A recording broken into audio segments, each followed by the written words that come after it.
struggling to move your nonprofit forward? You've come to the right place. Welcome to the Nonprofit Architect, where we are giving you the actionable steps you need to launch and grow your nonprofit organization. Now, here's your host, Travis Johnson. Hey everybody, welcome. I'm here today with Marc Summe, the CEO of Minute 7. But before we get started, I want to talk about the Nonprofit Architect Alliance, our mastermind group that we're firing up. Send me an email with the subject line, Nonprofit Alliance. Find out more information about this mastermind group and take your nonprofit to the next level. Marc, how are you doing today? Doing great, Travis. Thanks for having me on. Hey, I'm always looking to meet new people in new industries and find out something that can enrich my life as well as my listeners' lives. And we've got an interesting thing here today with Minute 7. What on earth is Minute 7? Yeah, so Minute 7 is a software product. And what we do is we help a category of customers that we call professional services firms. So that's sort of a generic term. But what that translates to if you look at our customers, we have 7,000 people who use our app every day, and they're all professional services. But what that means is we have a lot of not-for-profits, we have a lot of consultants, a lot of architecture firms, engineering services firms. And what those firms are doing is before they use our product, is they're tracking their time in a spreadsheet, or they're tracking their time and expense on a piece of paper. And then they're having to manually input that data into their QuickBooks account for, reporting purposes or billing purposes. When you're starting out by yourself, maybe you can do that or muddle through it. But as if you're starting, like in your case, if you're starting a not-for-profit, there's 1,000 things that you need to do.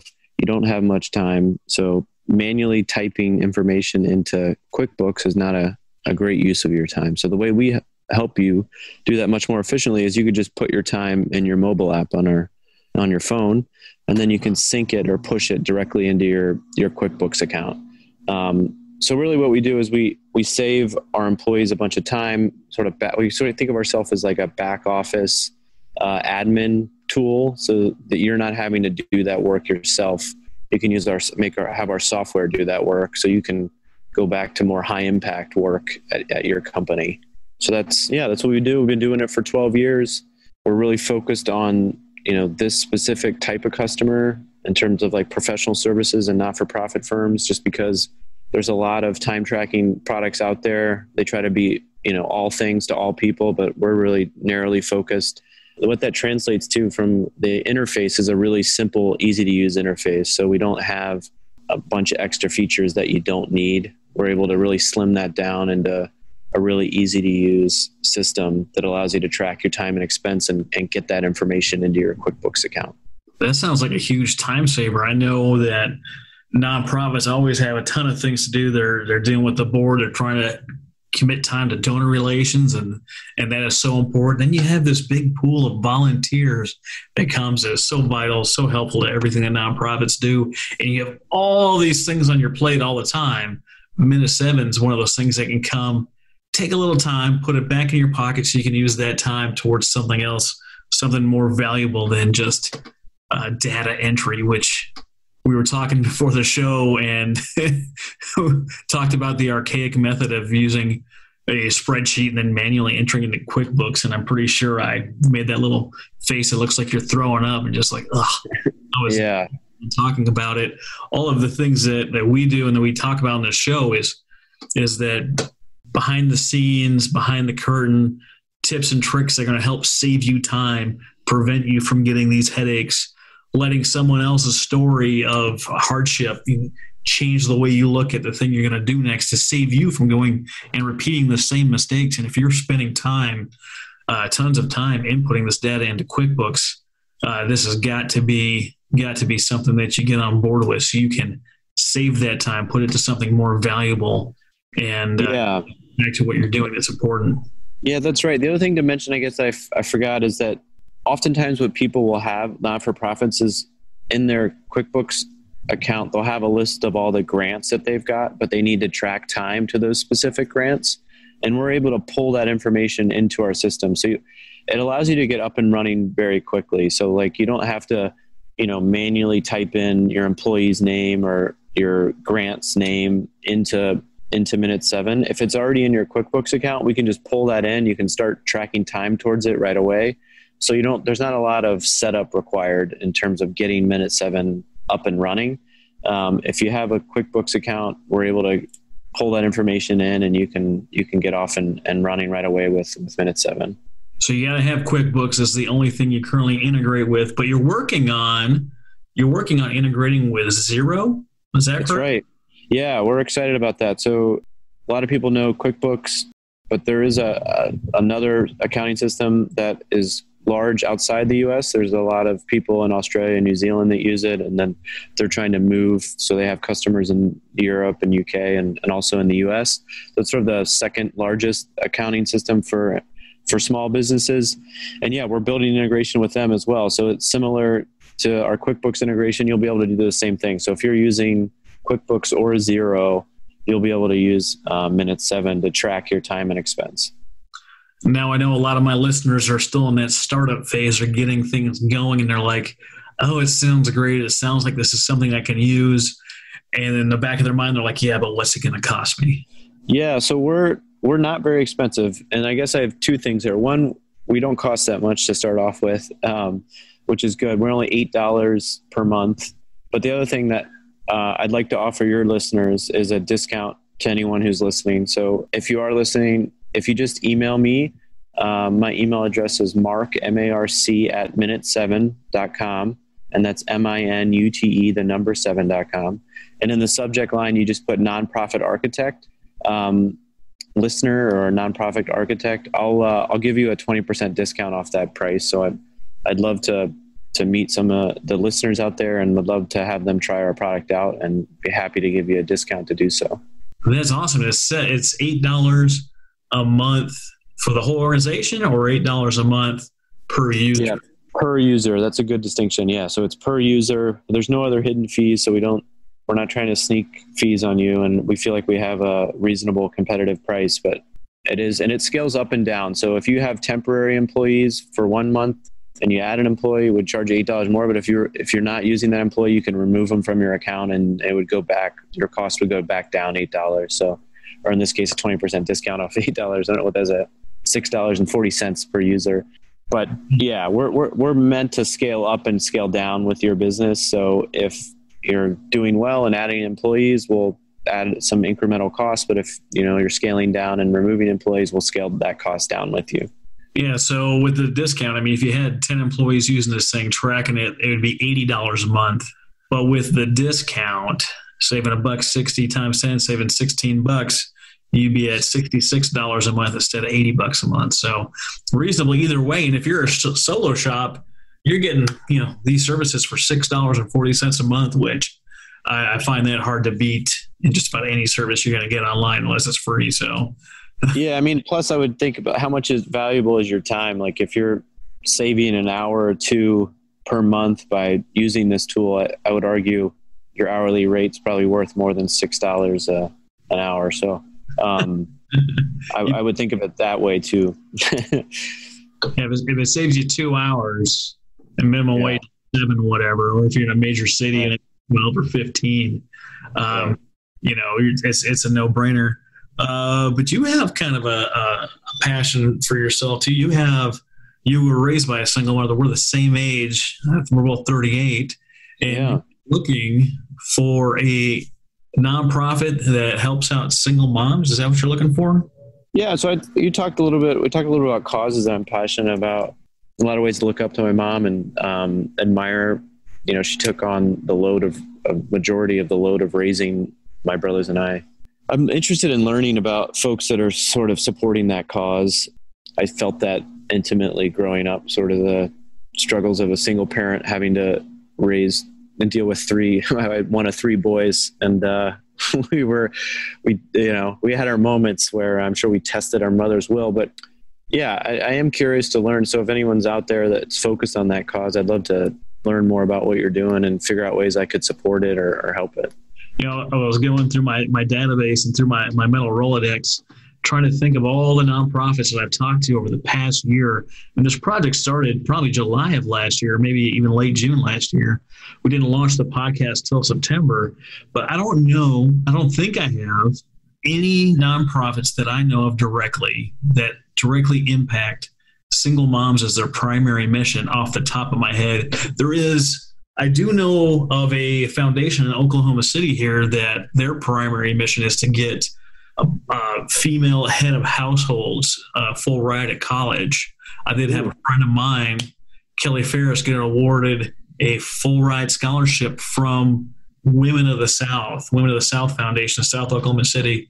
They gave her a full ride to Oklahoma City Community College for EMT. And when she said, hey, I want to move up to paramedic, they covered all that too. And that's just a fantastic thing that they do. They do a membership-based X amount of dollars per month, gets you in the circle and part of this movement in the South Oklahoma City area. And they also give scholarships to young ladies heading into college, a much lower amount. They're not covering everything, but they give you a couple $100 if I'm not mistaken. But they do support female head of households that have to get the mission done and still take care of the kids at the time. So I do know one. One, I'm not sure I can think of any. If you are listening to the show and you do have a nonprofit that supports single moms, contact Mark. Talk about the wonderful things that you do, and maybe there's something you and Mark can work out on the side. I'd love to partner with you. Yeah, thanks. I'd love to talk to anybody doing that.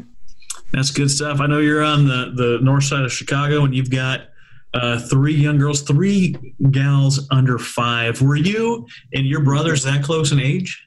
Oh, yeah, we have similar ages. I'm the oldest of 3. Yeah, because we sort of went through that experience of being raised primarily by my mom. I think that brought us pretty close together.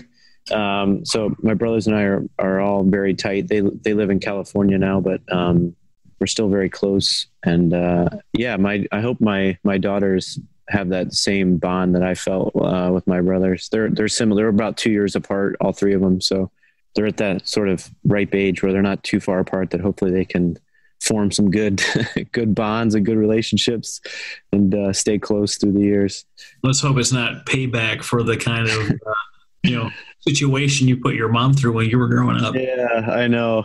Sometimes I laugh about it with my mom. Shouldn't she? I mean, it's funny looking at my girls now and trying to think of my mom when she had my brothers and I at the same age. I don't know. I look at my mom in a different way, sort of now, having kids of my own and appreciating all the work that goes into being a parent. And you have help, so I mean, it's kind of, you can see what's going on, but you also have someone you can tag in when you're just the totally worst. I mean, that's why I think I've become more passionate about it after having kids. That cause, because it's hard enough when my wife and I are both hands-on all the time. So the fact that there's people out there doing it by themselves really strikes a chord with me, and I'd like to figure out how I could support it.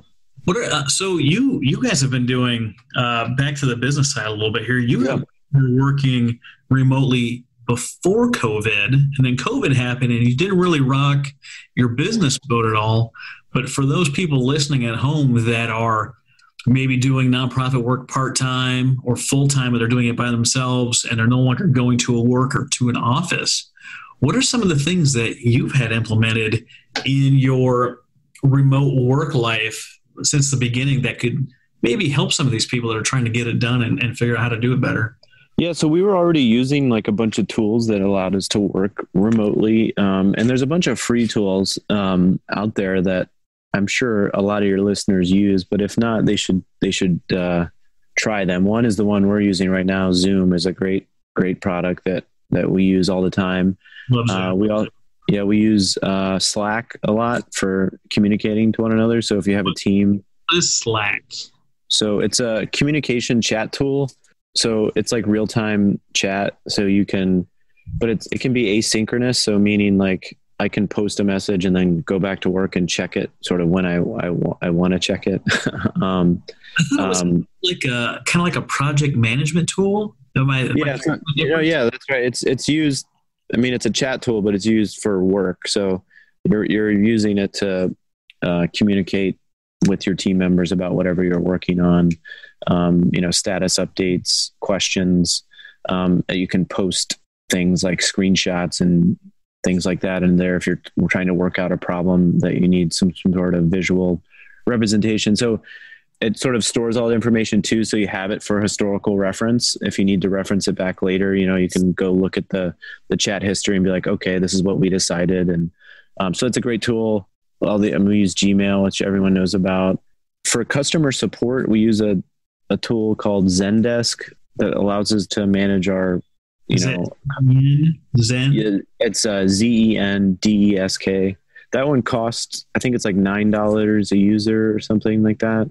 But that helps us manage, like when people are asking us questions and making sure that we have a log of it, and we know the status of if a customer asks, have we responded? Is it solved? Is it pending?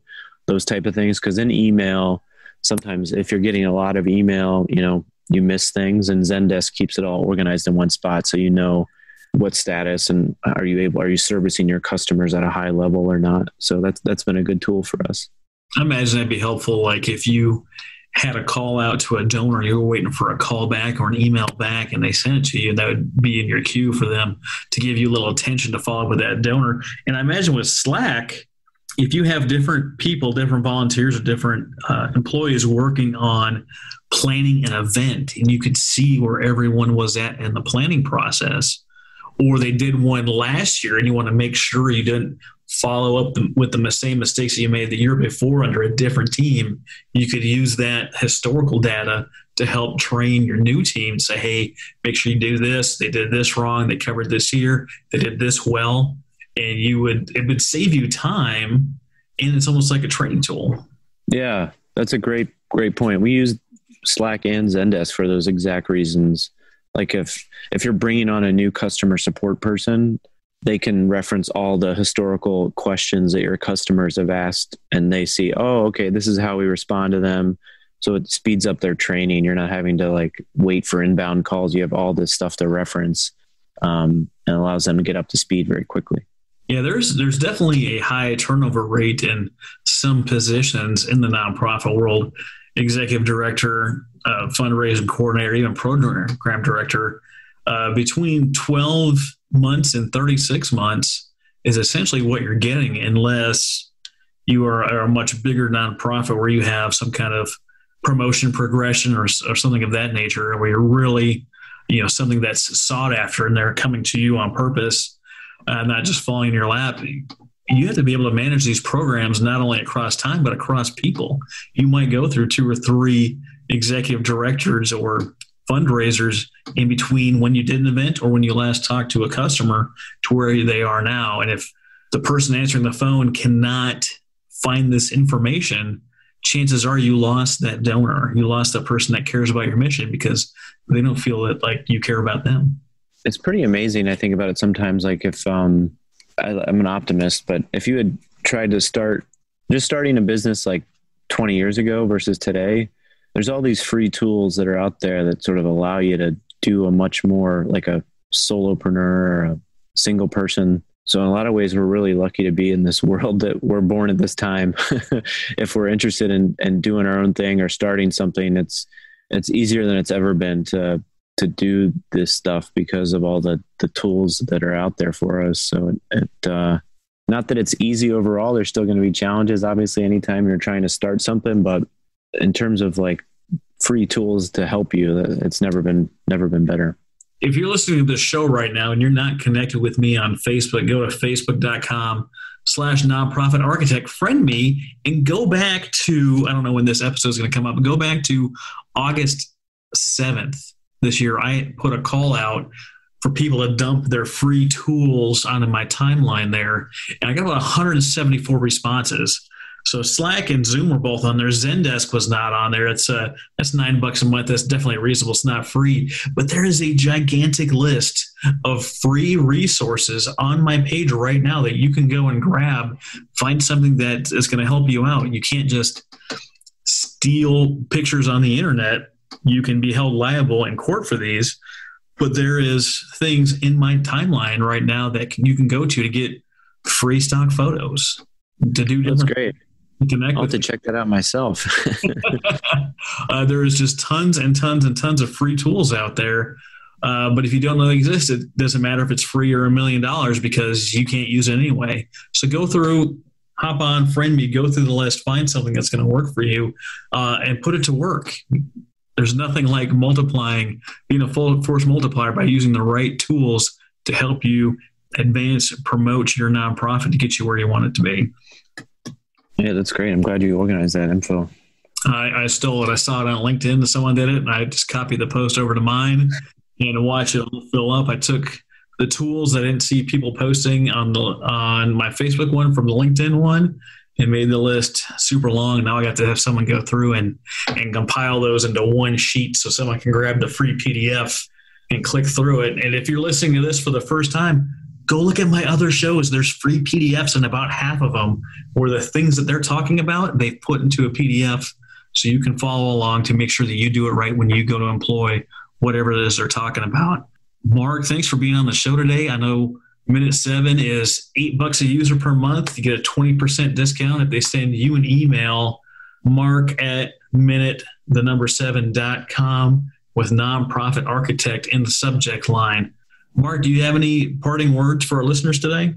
In addition to sort of running Minute 7, I love just talking to people about getting things started, entrepreneurship, software. If you have questions about software or a SaaS company, software as a service company running that, I'm happy to talk about it. So yeah, if anybody wants to chat with me, my email is mark@minute7.com. I'd be happy to talk and share any information or knowledge that I have with anyone who's looking for any type of assistance. Hey, thanks again, Mark, for being on the show today. Yeah, thanks for having me, Travis. It was a lot of fun.